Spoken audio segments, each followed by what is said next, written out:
या देवी सर्वभूतेषु विष्णुवाणी स्थिता नमस्तस्यै नमस्तस्यै नमस्तस्यै नमो नमः या देवी सर्वभूतेषु लज्जारूपिणस्थिता नमस्तस्यै नमस्तस्यै नमस्तस्यै नमो नमः या देवी सर्वभूतेषु चेतने तविदीयते नमस्तस्यै नमस्तस्यै नमस्तस्यै या देवी सर्वभूतेषु चेतने तविदीयते नमस्तस्यै नमस्तस्यै नमस्तस्यै नमो नमः या देवी सर्वभूतेषु लक्ष्मीरूपिणस्थिता नमस्तस्यै नमस्तस्यै नमस्तस्यै नमो नमः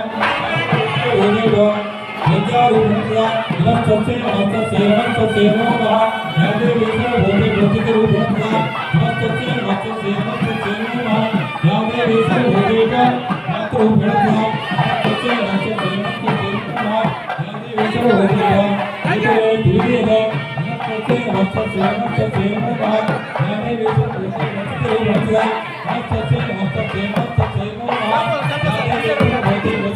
या देवी सर्वभूतेषु नमस्तस्यै नमस्तस्यै नमस्तस्यै नमो नमः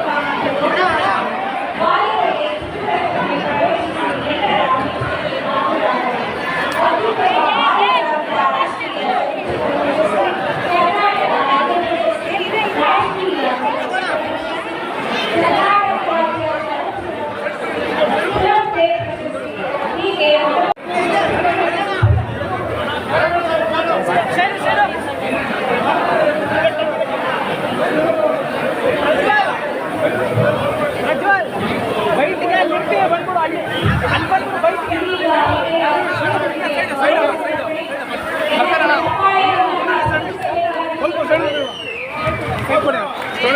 देवी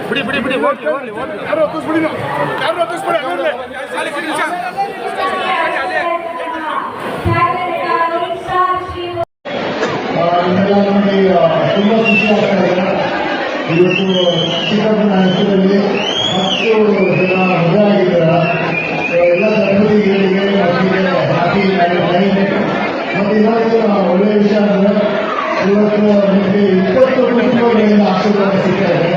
ಇಂಥ ಭಾಗ್ಯ ಯಾವಾಗ ಸಿಗಲ್ಲ. ಎಲ್ಲರಿಗೂ ಹೆಚ್ಚು ಪ್ರೀತಿ ಆಯ್ಕೆ ಸಿಗಲಿ ಅಂತ ನಾನು ಹೇಳ್ಕೊಡ್ತೀನಿ. ಮತ್ತೊಮ್ಮೆ ಎಲ್ಲರೂ ಹ್ಯಾಪಿ ಮ್ಯಾರೇಜ್ ಮೊದಲು.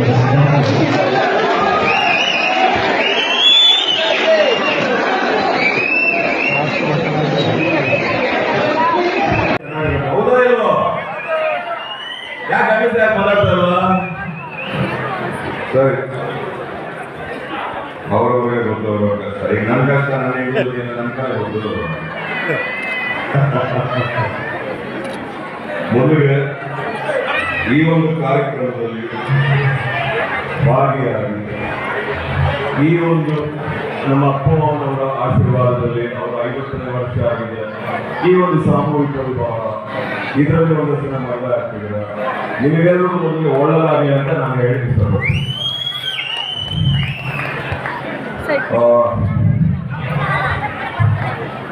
ಮದುವೆ ಅನ್ನೋದು ಸಕ್ಕತ್ತಾಗಿರುತ್ತೆ. ತಾಳಿ ಕಟ್ಕೊಂಡ್ರೆ 1-2 ವರ್ಷ ಆದ್ಮೇಲೆ ತುಂಬಾ ಜ್ಞಾಪಕ ಬರುತ್ತೆ. ಡೇಟ್ ಮದುವೆ ಆಗ್ಬಿಟ್ಟು ಅಂತ. ಇನ್ನೊಂದು 4 ವರ್ಷ ಆದ್ಮೇಲೆ ಕರೆಕ್ಟ್ ನಾನು ಮದುವೆ ಆಗಿತ್ತು ಅನ್ಸುತ್ತೆ. ಯಾಕಂದ್ರೆ ಮಕ್ಕಳು ತಿಳ್ತಾರಲ್ಲ. ಇನ್ನೊಂದು 5 ವರ್ಷ ಆದ್ಮೇಲೆ ಅಯ್ಯೋ ಅನ್ಸುತ್ತೆ. ಖರ್ಚೆಲ್ಲ ಜಾಸ್ತಿ ಆಗ್ಬಿಡುತ್ತೆ. ಆದ್ರೆ ಇದೇ ಜೀವನ ಅನ್ನೋದು ಕೆಲವು ವರ್ಷಗಳಾದ್ಮೇಲೆ ತಿಳಿಯುತ್ತೆ. ಅದನ್ನ ತಿಳ್ಕೊಳ್ಳೋ ತನಕ ತಾಳ್ಮೆ ಇರಬೇಕು.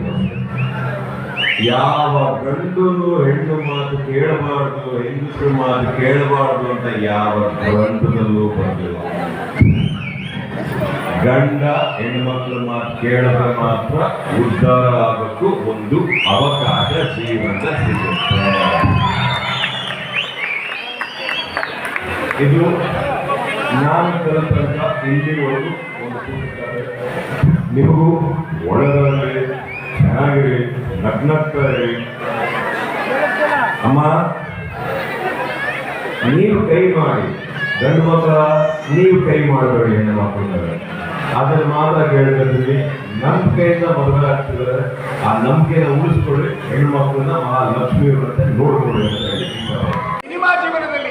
ಎರಡರಲ್ಲಿಯೂ ಕೂಡ ಬಹುದೊಡ್ಡ ಹೆಸರನ್ನ ಅವರು ಗಳಿಸೋದಕ್ಕೆ ಕಾರಣ ಈ ಕನ್ನಡಿಗರ ಆಶೀರ್ವಾದ, ಕನ್ನಡಿಗರ ಮೇಲ್ಮೆ, ಕನ್ನಡಿಗರ ಏಳಿಗೆ, ಈ ಎಲ್ಲ ಅಂಶಗಳನ್ನು ಆಧರಿಸಿ ಇವತ್ತು ದೈಹಿಕ